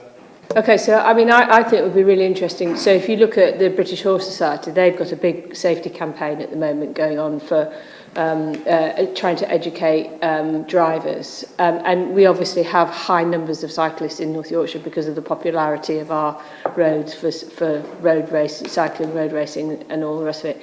I had some friends who went on one of the courses recently, and they didn't feel it was that relevant in terms of our roads, and I do wonder whether there is a wider opportunity around some of this. That may have been the speed awareness course, primarily focused at speed. It depends what the offence was committed. If it's a driving for change course, that's obviously the close. But it is a general opportunity, isn't it, to get people to think more carefully about how they drive in our county. I can certainly link in with our provider and have those discussions with her. Yeah, with them. Yes. I mean, it wouldn't take 2 minutes to add something into the curriculum if it is possible on that, because particularly cyclists as well, because we have so many cyclists on the roads.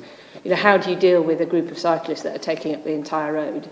I know that Zoe Billings has been doing some work with the British Horse Society around collisions and the like, but I haven't been able to catch up recently on I bumped into Zoe yesterday and she told me she was doing some stuff on that, so yeah. I think that's the end of my bit. Well, thank you very much. And again, just to say to the public, those documents will be published now, and if not now, then we'll make sure we put some effort behind them so people can read them. But Thanks very much. I mean, we try and be as open and transparent as possible to bust some of those myths about, you know, focusing on speed and making money and things. So, again, if the public have any questions, we've still got the next 45 minutes or so to ask them, and we'll come to them right at the end. So please do ask any if you have them. So let's go back to thank you very much. Thank you. And also say thank you to everybody in the team, because I know there's a lot of work has gone into this. Thank you very much. Okay. Lisa, is it you? It's Phil, actually. Oh, is it Phil? Yeah, the agenda's wrong. Oh, right, the agenda's wrong. Okay, Phil. So, performance, operational performance, delivery so far, year to date, we're averaging between about a 7 to 8% rise in overall reported crime. Just as a comparator, in relation to that, we still remain the lowest crime rate per 1,000 head of population in England against all forces. And when you compare the national rise in crime levels, forces, they're averaging 10%. And again, similar to our most similar force groups, they're averaging around a 10% rise. So yes, we're seeing some rises. We're not seeing as larger rises as other force areas across the country. And we're Phil, can I just interrupt you because I think we also just had the crime stats out for the previous year, and we were still the safest place in the country, and we were the only place in the country where crime hadn't risen. So for last year's statistics, yes. I just want to say thank you to everybody for their work over the past year, because that type of performance doesn't happen by accident. So I want to just say thank you. Yeah, thank you, Commissioner. So in regards to the areas that we're seeing the rises in crime, again, they're in line with national rise in crime, but not as high as those areas. We've just completed a round of performance conferences with each of the commands. The commands are aware of their particular areas of pressure, and I'll come on to those in a little bit later in the presentation. And I've got plans in place to deal with that. Killed and seriously injured. Again, Andy's covered that, so I don't intend to dwell in relation to that, but there's positive figures in relation to those. Call handling procedures within the force control room, I think, again, in line with other national trends. There's some additional pressures in 999 calls being faced around the country, and significant rises in that. Again, under the DCC, we've got a goal group running in relation to tackling the pressures that we're seeing in the force control room at the moment. Okay, so I think we've got a slide on that a bit later on, haven't we? So I think it'd be fair to say that the public are very, quite rightly exercised about this at the moment. And I know, as I say you, Lisa, and you're personally spending a lot of time trying to deal with this issue. There was a lot of discussion around this at the last police and crime panel meeting, and a number of examples given about call waiting time. So if what I would like, if it's okay, is for every meeting going forward over the next 6 months to have a specific standing item on how we're dealing with the pressures in the control room, if that's possible. Yeah, thank you. So satisfaction rates again remain high.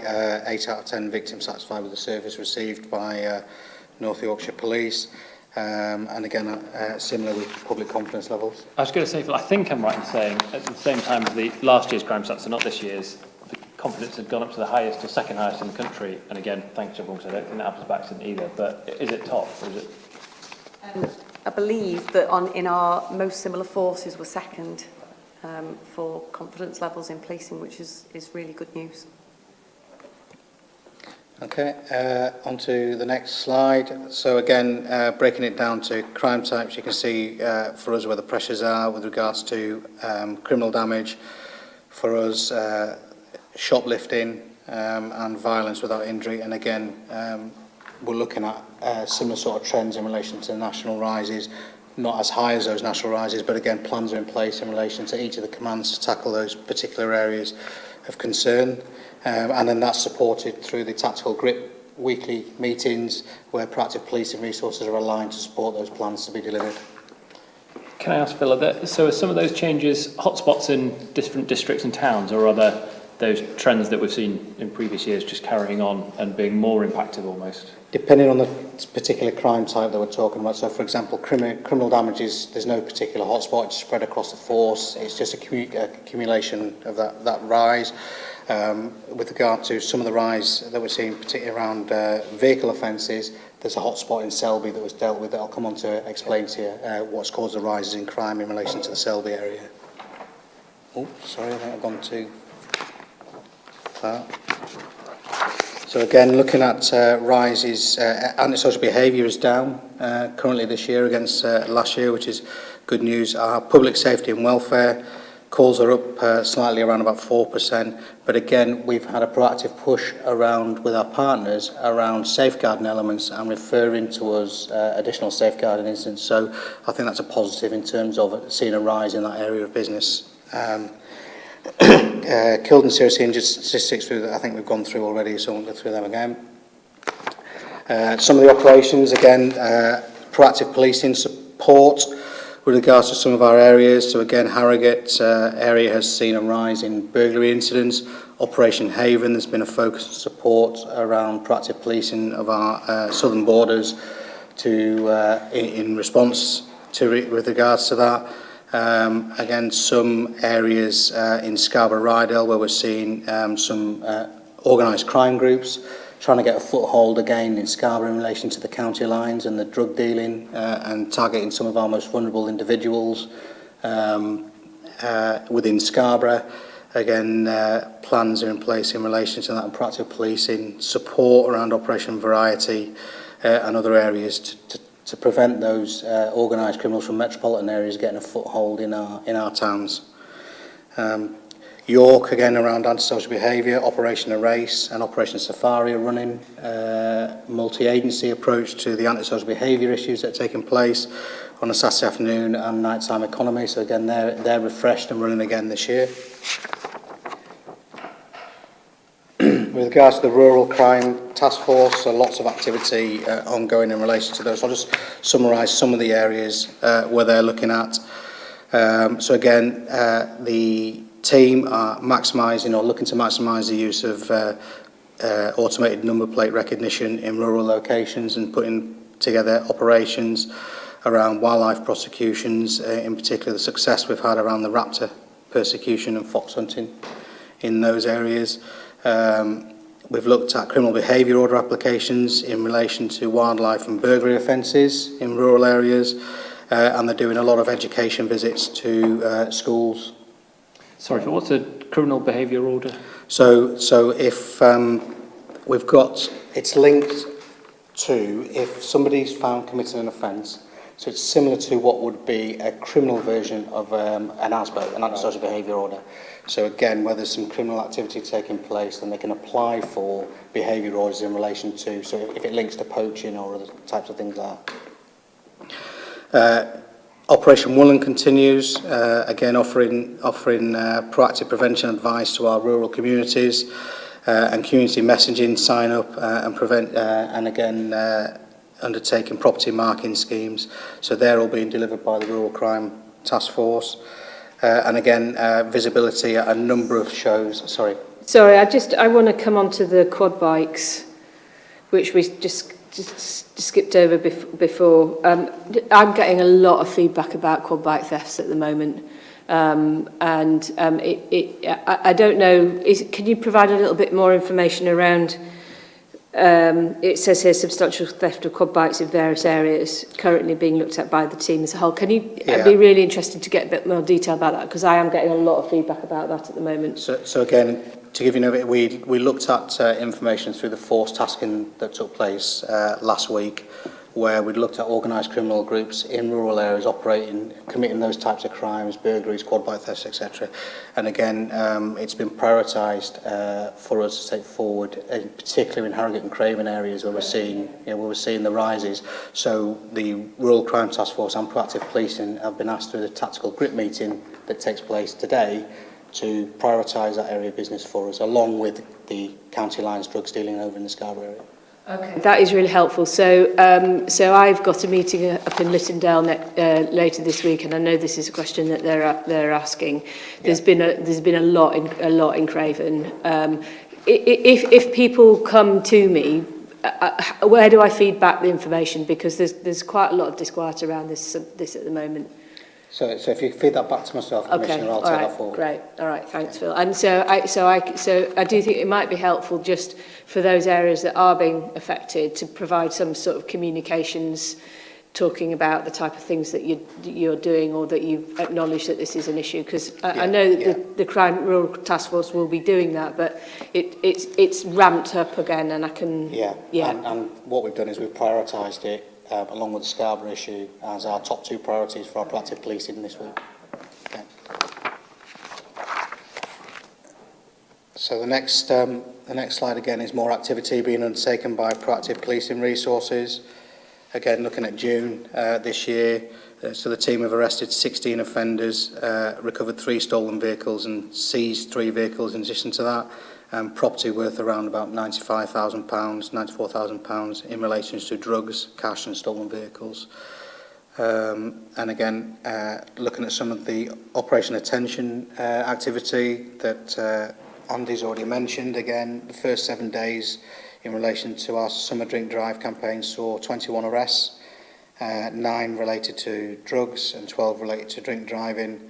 And so far 11 of those have been charged to court. The delay in some of those may be as a result of having to send it off for blood tests, etc. So those that have been charged have been able to do so. Operation Countryside, which is a proactive approach in Scarborough and Rydale to create a hostile environment for those wishing to commit crime within our rural communities. That's up and running. That went live on the 30th of May. And by the 19th of June, over 200 hours of patrolling had led to an arrest for possession of Class A drugs, 4 vehicle seizures, 5 stop and searches, 20 vehicles stopped and 60 police national computer checks done. So the operation in particular, I think, has received positive feedback from the rural communities in those areas. So the next slide, again, I think it's one that's repeated. It's just a list of the ongoing, some of the notable investigations that we've got, some of the positive results we've got against some of the manslaughter murder cases that we've got running, and some of the serious issues that we've got cases through the major investigation team. So the following slide is the breakdown of where we're seeing the rises in crime. So I think you can see from that the focus for us around Selby and Harrogate areas. In particular for the rises that we've got there. Selby notably has got the 44.8% rise in crime. Half of that rise in crime is down to vehicle crime. So that's where we're seeing a specific spike in that area. 5 arrests have been made. People have been charged or are currently under investigation with regards to that, and that spate of vehicle crime has stopped. So although we've seen a significant increase for the first part of the year, I think the team have reacted really quickly, made 5 arrests, and the vehicle crime has diminished now in that area. Harrogate area, the rise in there is around the burglary, and again for the reason that we've already discussed around the quad bike thefts, the burglaries in that area, and again the plans are in place and that's committed as a force priority. So we're obviously bringing burglary to this forum, aren't we? When is that, Will? The month after next. Right, okay, all right. Okay. Can I, this might be too sweeping well, it's not a statement, it's a question. Is some of those, is a large part of that from cross-border, Phil, or is it homegrown? In terms of Harrogate? Harrogate and Selby, I thought, that, you know. So that's, well, the Harrogate area, yeah, that's why we're strengthening the southern border with Operation Haven and the use of the proactive policing resources around there. So we are seeing a lot of cross-border criminality coming across to us in relation to that. And some of it in Selby, it's a mixture with Selby, some of it's homegrown, some of it is cross-border with us as well. Okay, and so we've used the statistic around that about a third of crime in North Yorkshire has to do with a cross-border element for some time now. I suspect it varies depending upon where you are in North Yorkshire. There's obviously issues with the southern border, but also with the western border as well. And I don't think the links with Lancashire, for example, are as strong necessarily as the links with West Yorkshire and with South Yorkshire, because we've got more formal collaborations in place. Would that be true, or We do, but the travelling criminals that tend to come from us will tend to come from the northeast or come from West Yorkshire, South Yorkshire areas. So again, I think the links that we've got with our intelligence units, our focus around those, because that's where predominantly those are coming in. However, we do have, so the Craven command and Harrogate command under the Superintendent Booth is linked across with Lancashire, and I do know the Craven Safe and Infrastructure has strong links across with a counterpart on the border there. Right, okay. I just wonder whether the sort of old ACPO structures are getting slightly in the way, that maybe we've got tactical relationships with local neighbourhood teams, if you like, at that local level. And I know, so for example, some of the work that the rural task force have done around with Lancashire on the tagging and all of it has been really, really good. I just, and obviously we've got links through, for example, the fracking work at the moment, which is Lancashire as well. But do we have a strong sort of strategic relationship with our western neighbours as we do with our northern and southern neighbours? Because we've got a formal region, haven't we? So at a more strategic level, I think it's fair to say that the 7 forces within the North East of England have got a really strong, robust forum to meet. But what we're talking about here is a tactical level where intelligence is exchanged. And although we've got the formal ROCU within the Yorkshire and Humber region, that doesn't stop us at all sharing intelligence very regularly with our colleagues both in Cleveland and Durham. And the reason that we do that most is our analysis shows that the largest proportion of travelling criminals come from West Yorkshire. After that, it is Cleveland and then Durham. So clearly we've got stronger links with those areas than with others. However, on a very tactical level, through our intelligence units, we do have those strong links with Lancashire. I, of course, do have those contacts with Lancashire through chief officer levels and superintendent because of the issues that we've just talked about. For instance, we use the custody suite in exceptional cases across in Lancaster. So we do have those links. They are not used as often because the travelling criminality is not as pronounced through Lancashire, but we do have those regular tactical links. So we're sharing intelligence all of the time. So the Police National Database, when we go to check out a criminal, is actually operating on a national level and allows us to look at all of that intelligence. So we're set up in the right way. Okay, I don't doubt that it is at a tactical level, but I do wonder whether so for example, I have a good relationship with my PCCs in the ACPO number 7 region, but it's very rare that I actually sit down with my counterparts in Lancashire and other areas because we are used to working in a particular construct, aren't we? And so I just wonder whether there is a wider opportunity, and just because the volume is less across the whole of the force area doesn't mean to say the impact in a specific area isn't significant. You see what I'm getting at? Commissioner, just in case I haven't been clear, we have sufficient intelligence sharing between Lancashire and North Yorkshire Police in order to deliver policing on the ground. We do have links at a strategic level. Those strategic level links are for the things that we need most, so such as the custody, such as the joint working that we're now doing in relation to lessons learned around fracking. Because we don't have that serious criminality link, so we're not regularly running joint firearms operations across the 2 boundaries in the same way as we might be with West Yorkshire and Cleveland, then strategically we're not operating on a daily basis because the need isn't there. Do we have those strategic links in with the chief officer team? Absolutely we do. We know them on a first name basis, and we we meet and discuss, but we don't have those formal structures because we're not collaborating in the same way. We have got the information sharing, which means that on the ground we're operating in the way that we need to and delivering policing on a local level.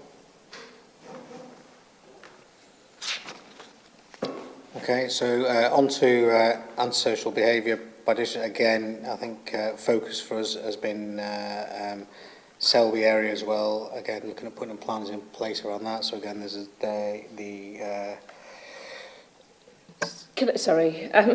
What's these both Harrogate and Selby here are really, if you look at this at face value, look very concerning. We have had feedback also through my surgeries in the Selby area around a range of issues as well. What are you doing around sort of reassuring the community and communications that you are dealing with this? So at the performance conference that we've just had in relation to York, so the Chief Inspector, Al Westcott, again, his attention and focus down at Selby, supporting the Safe Neighbourhood Inspector, making sure we've got the relevant partnerships in place that are dealing with that. And again, the Safe Neighbourhood Inspector and his team are out and about communicating that out to the community. There are some tensions, some pressures down there, and I think there is some support, and again, the relevant requests going into the proactive policing resources to support Selby at this moment in time. I'm confident that the plans are in place and that they should see some positive moves in relation to those over the next few months.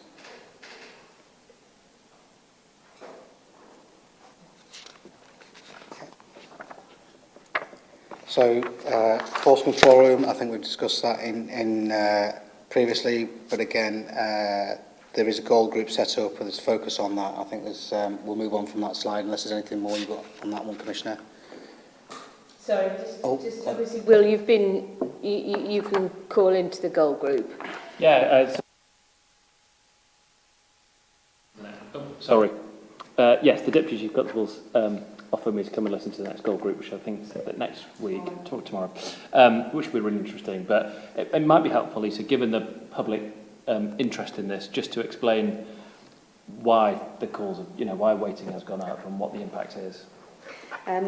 So to paint the broader picture, since around about 12 months ago, nationally, there has been a trend across the country of increased demand into control rooms.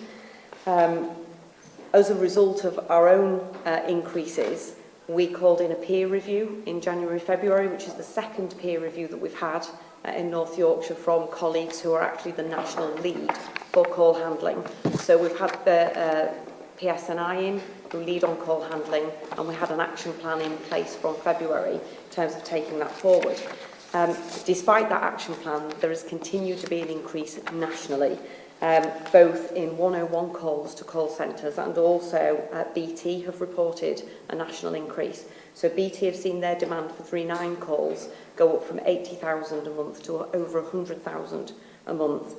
We have personally seen, we've looked at the statistics as a result of the goal group that's been set up, so we've seen a 26% increase in 999 calls into our control room for the same period in July last year to this year, which is a huge increase.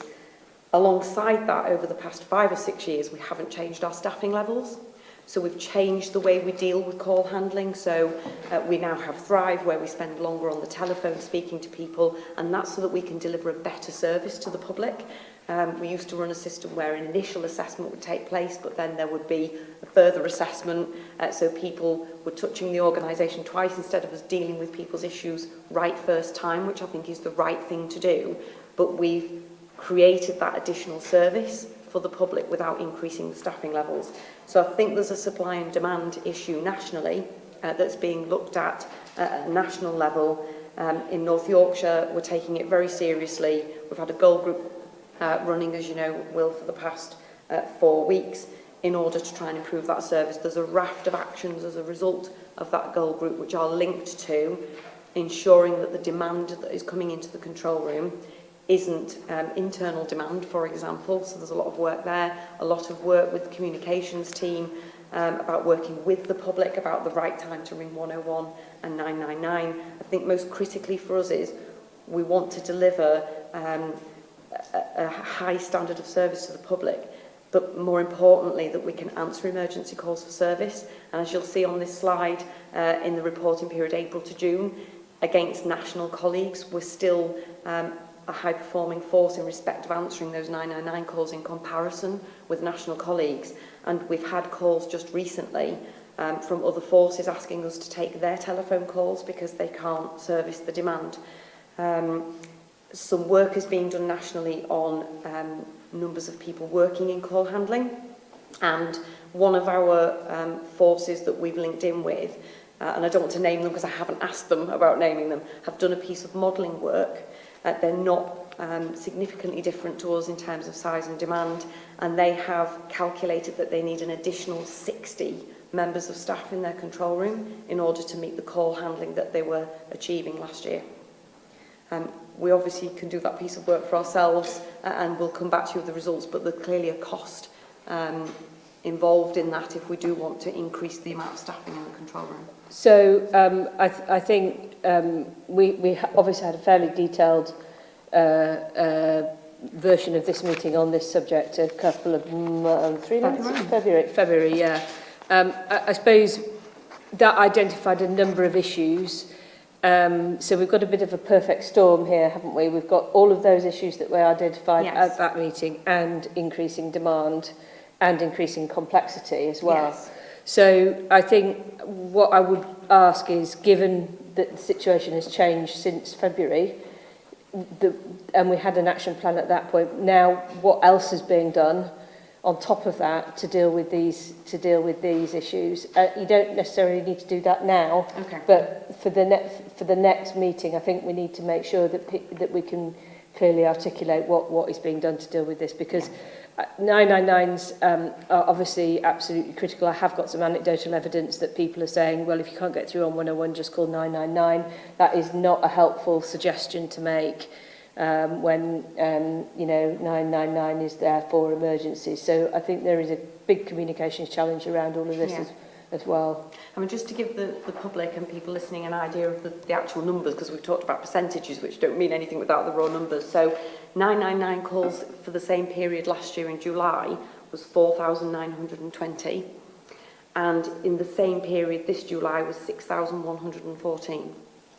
So we have got a real challenge there in terms of supply and demand with the same number of staff who are trying to deliver a better service through Thrive, of delivering the right first-time service to the public, alongside the increase in demand. Yeah, but we had just got some more bums on seats, and then we were hit with this increase in demand, and I know there are a few additional people coming in Yes. In the immediate future, but and also we have had some recruitment problems and all of the rest of it, haven't we? So it's making sure that we have got that resourcing identified and that we've got a proper plan in place to do it. And if there needs to be some sort of business case that needs to develop around an increase in resourcing to meet this demand, then we'll need to see that. But there's also then a whole range of other work going around channels, getting, not being so reliant on the telephone and trying to get other ways for people to contact. Yes. And I think it's really important that the staff, I actually spent a whole shift in the control room last week, and I'm spending a lot of time in there alongside the goal groups. The staff are working incredibly hard every day to answer the calls, and they are the people who are most concerned and most stressed by the fact that they can't deliver the service that we'd want to deliver to the public. Yeah. And also, though, things like mobile working should be coming online, whereby I know the intention has always been to provide telephone numbers for local neighbourhood teams. We haven't managed to get that going yet. So those type of things, I think, will be helpful in the future. But it's trying to paint the picture of where we are now, what's changed, and how we're going to move forwards. Yes. Yeah. Can I ask two very quick questions? Do we have any knowledge or sign whether that national demand, which seems to be exactly mirrored locally, whether it might tail off or it'll carry on or it'll plateau? The answer might be no, we just don't know. Okay. Without the actual facts in front of me, I know we've looked at year-end performance in terms of North Yorkshire being the safest place and a reduction in crime. Nationally, forces have seen since the 1st of April an increase in crime. So there are more calls for services as a result of more crimes being reported. As you saw, I think, on the news this week, it's been reported as about a 10% increase. So there's that. I think people are more confident at ringing the police service, which is a good thing, and we should celebrate the fact people want to call us, but people are now more willing to call us and tell us things. So we're seeing, for example, only about 50% of our calls for service turn into actual jobs. So there's 50% of people calling us that are ringing us because they want to either provide intelligence, or there's a public safety and welfare issue, or there's a community issue they want to discuss with us. So there's that element that are not actual crimes or jobs, that people are ringing us for other reasons in terms of wider policing, welfare, community, public safety issues. Thank you, that's very helpful. And my last question, which I don't think we have an answer for, but we talked about abandoned calls before. Yes. Which, the percentage is going up and the numbers going up, so we're missing more and more and more calls. I think we've always hoped, I don't know if we've had any sort of evidence for it, that those people get in touch another way. I imagine the harder it's getting to get in touch, the less we'll never hear from those people, because they have tried maybe twice or three times and then they just don't try again. And this is something we can obviously provide at the standard agenda item. I think Steve Murray, if he was here, and hopefully he'll listen and ring me up later going, no, you're wrong, there is a positive correlation between your demand and your abandonment rate. So it is it's linear. And when I sat in the control room last week, I listened to call takers speaking to the same people over and over again, because they would ring on 39s because they wouldn't wait on 101, then they'd ring 101 and abandon the call and then ring back on 999. So I think we are still receiving lots of calls from people who are ringing several times, and we are still speaking to those people. There will be a percentage of people, you're right, who we're not then capturing the reason that they're calling us. I must say, I tried, and I kept trying and I got through, so I didn't stop. I did my bit. Thank you. You're one of the figures. Yes, I know. I'm 2 abandoned calls. Okay, that's the operational performance presentation, Commissioner. All right, thank you very much. I should say, Chair, we started, before you got, obviously, we missed the action log out because partly some of them related to the deputy, but I just thought it was best. So given we need to shut at 3:30, whether we need to not skip, but go through the last few bits very quickly in order to be able to do the action log. Because there's a bit on mental health and HR. Yeah.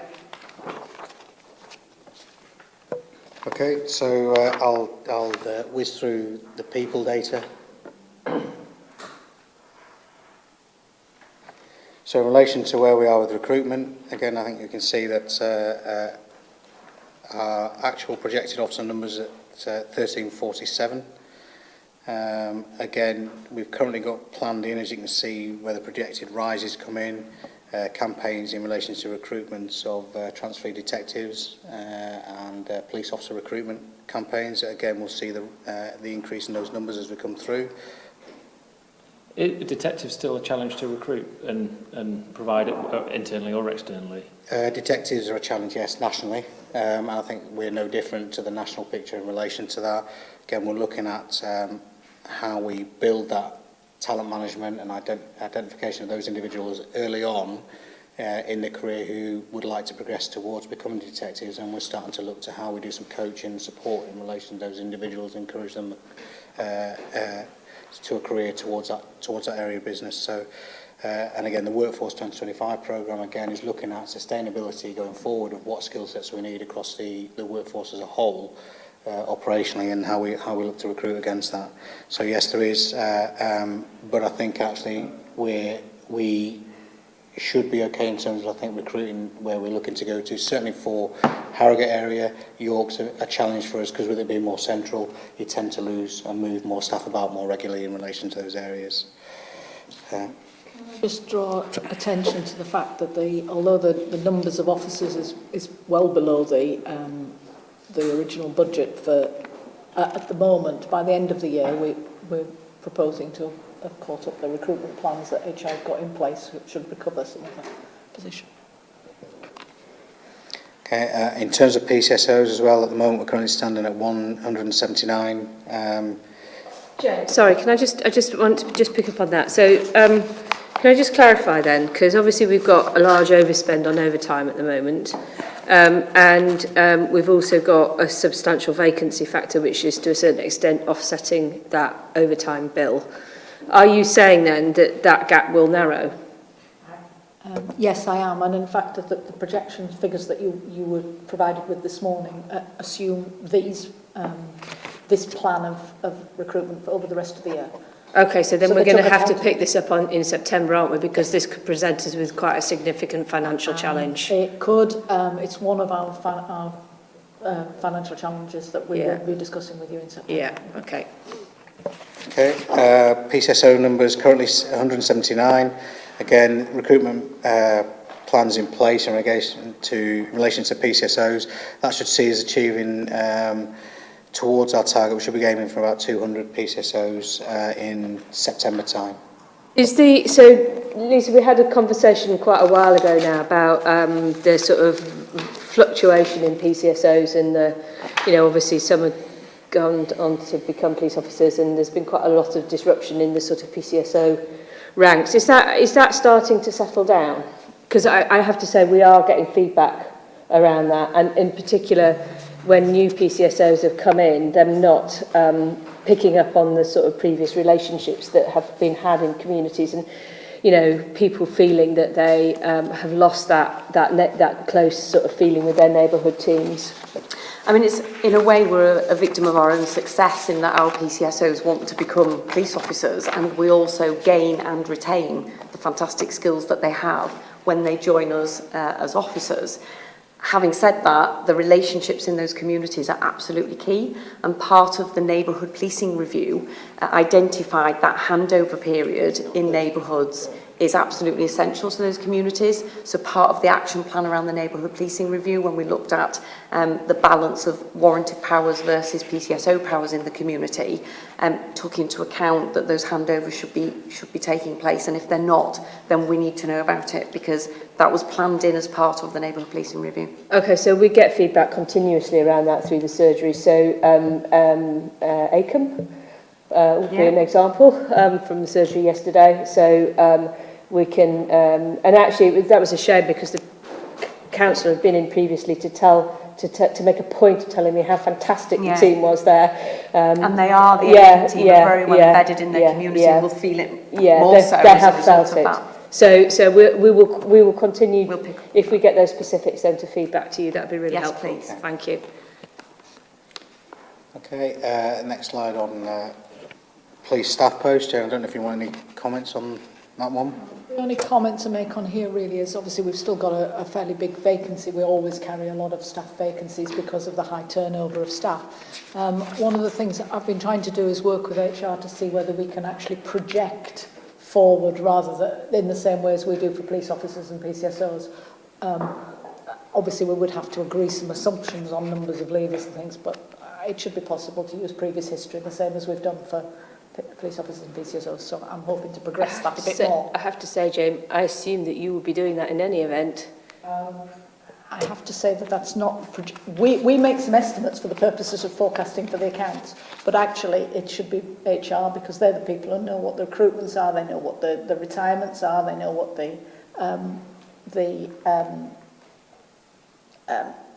what's the word?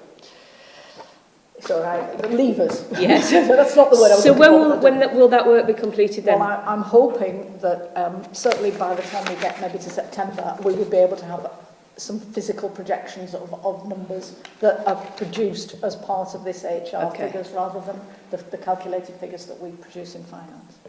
And then I can use those for the forecasting. Sorry, please. you sure? On a wellbeing front, given the amount of overtime officers are doing, we're keeping an eye on that on a wellbeing front, and that'll be recorded very carefully, whereas I imagine staff overtime probably isn't. It's not recorded, you sort of just do it. No. And are we... I think staff a lot of staff overtime is recorded. It gets where staff are working overtime and get paid for it, obviously it's recorded anyway, as what they do. There's a lot of... We do look at flexi-time. A lot of staff work flexible flexi-time working, so that they will, if they work over one day, then they will take it back in. And we keep an eye on the level of the balances of the flexi-time to make sure it's not creeping up too much.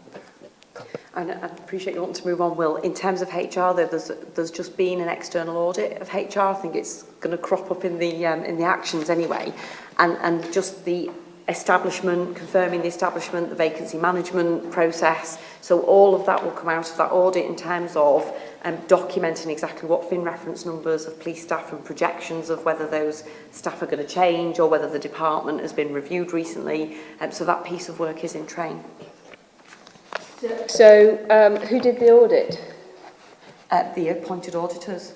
Right, and did they talk to internal customers?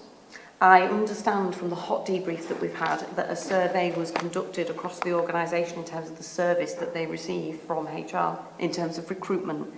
The scope of the audit was about recruitment.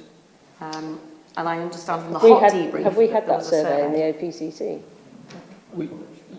Yes, only this, either the very beginning of this week or the end of last week, did we get a survey about more of the internal customer. We want your feedback as to how the HR service feels. And they might not have closed the survey yet, but there's certainly a survey part of the audit. We should do some focus groups.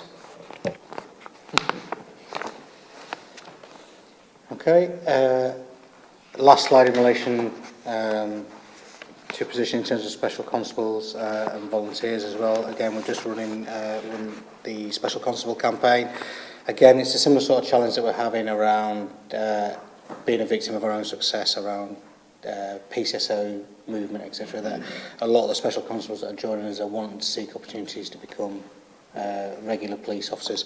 So I think for us it's a constant churn in terms of trying to get those numbers up with the regular recruitment campaigns. Just a very obvious question there. You've got, in April 17, the actual volunteers, including police gets halves in June. Why is that? I think, I was just actually going to say, I think that 128 in June, if you read the little table and detail underneath, I think it should say 228. Right, okay. Right, thank you. Yeah. So, gosh, they've halved in a month.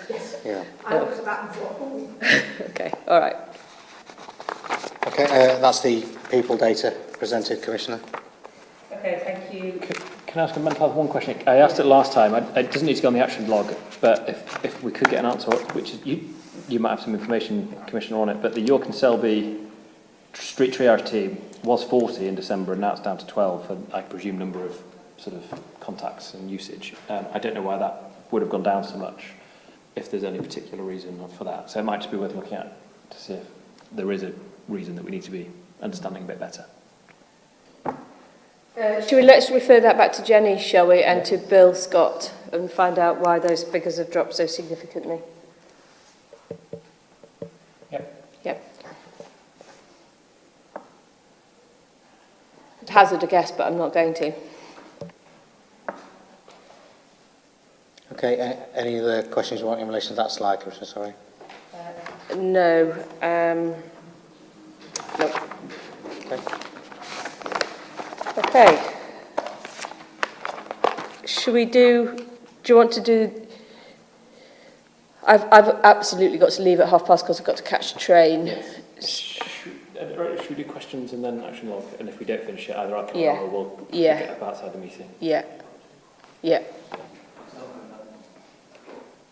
So have we got any questions? We've got a few questions. Okay, so do you want to pop them up? We've had two questions. One question, I don't know if it's really...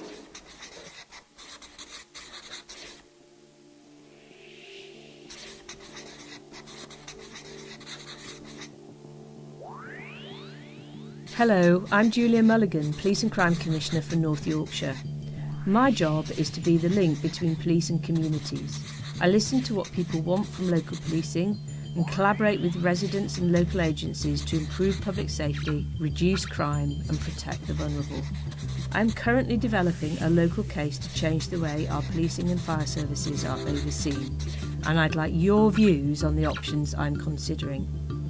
One thing I truly believe would improve and strengthen your service is much closer collaboration between police and fire. We are the largest county in England, so joined up working is vital to ensure all your public safety needs are met. There are more than 800,000 of us in cities, market towns, villages, and of course our beautiful countryside, with 39,000 businesses and more than 7,000 farms, all connected by more than 6,000 miles of road. Police and fire services are currently run entirely separately. This means 2 headquarters, 2 finance teams, and 2 of pretty much everything else. By working more closely together, money can be saved and put back into frontline services, which is important, especially since the demands on both services are changing. For example, fire officers now attend fewer fires, while the demands on the police are also changing. Instead of a public elected commissioner, the fire service is currently governed by the North Yorkshire Fire and Rescue Authority. It's made up of 16 elected members selected... Okay, so thank you to Andrew Whitney for your question. Andrew, Andy, do you want to pick that up, please? Yeah, by all means. The A64 is our number one priority route on the red, amber, green care site, killed and seriously injured collision site. It is, as you're probably aware from the question, near to Barton Crossroads, we've had significant collisions there, many speed-induced collisions or inappropriate speed. A64 is not, the Whitwell Hill is a significant hotspot where we've seen speeds well in excess of 100 mph regularly along that stretch of the carriageway. We have a duty of care to all road users to be visible on that road, to protect those vehicles who are entering next to the A64 at Barton Crossroads. So it's a key site to try and reduce speed. Okay, thank you. So what might be helpful if there's a possibility of just putting that in writing and we can pop it on the website so that we've got that documented. Would that be, is that all right? That'd be lovely, thank you. And then the next one.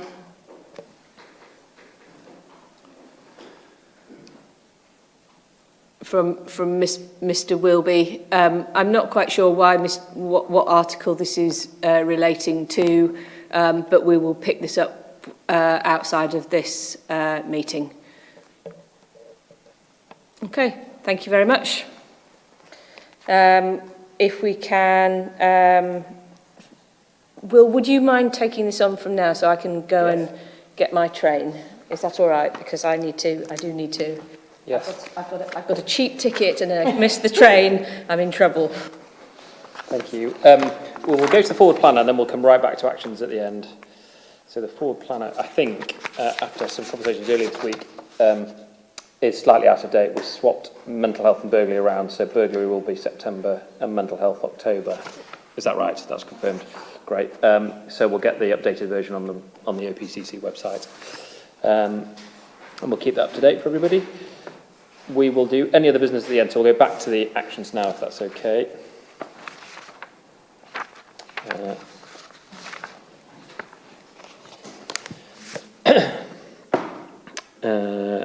First action is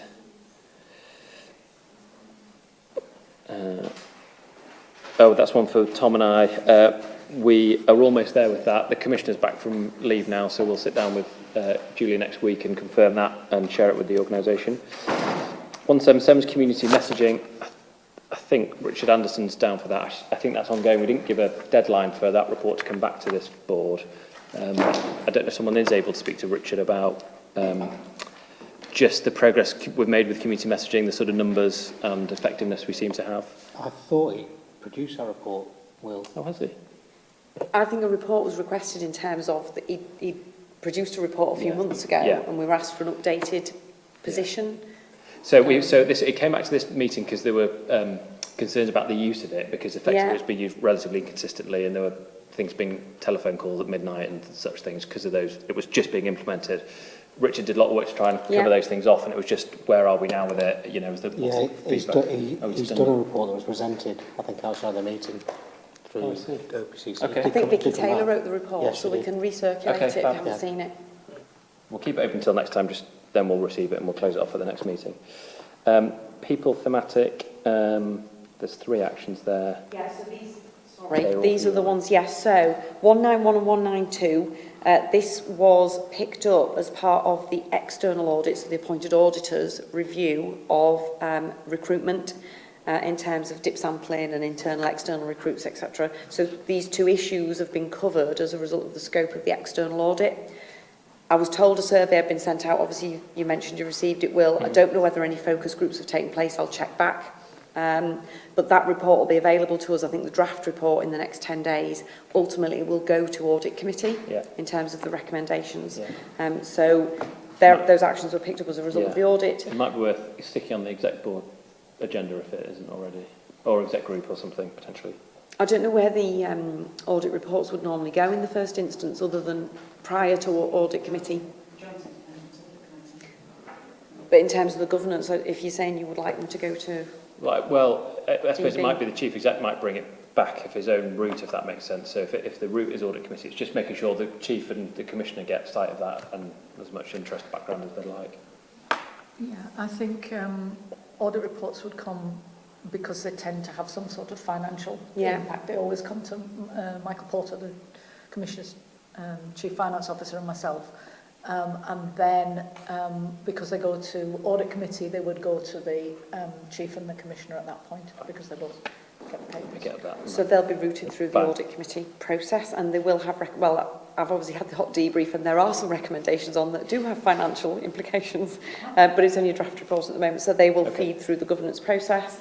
194, this has been picked up as part of Workforce 2025, which is a work stream on the delivery plan, and the delivery plan is designed to deliver against the police and crime plan. So in terms of resource capability, demand, what does the workforce look like in terms of delivery of the best possible policing services to the community, will be reported through the governance of the delivery plan.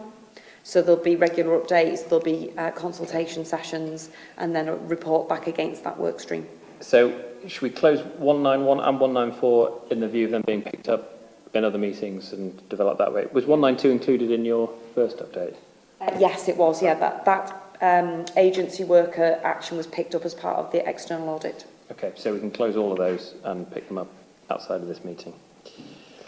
203, there's another one for Richard Anson who isn't here. I don't know if anyone's got an update on his behalf.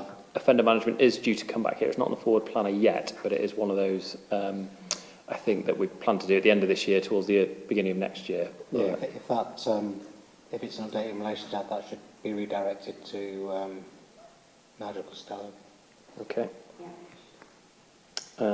Connect partnership. I attended the Crisis Care Concordat relatively recently, which was really beneficial. There's lots of good work with Connect, and there's some training, multi-agency sort of based training develops, which I think is ready to be rolled out. I know some hospitals are thinking about implementing that. And I think we've received a copy of all the paperwork we requested from Bill on that front.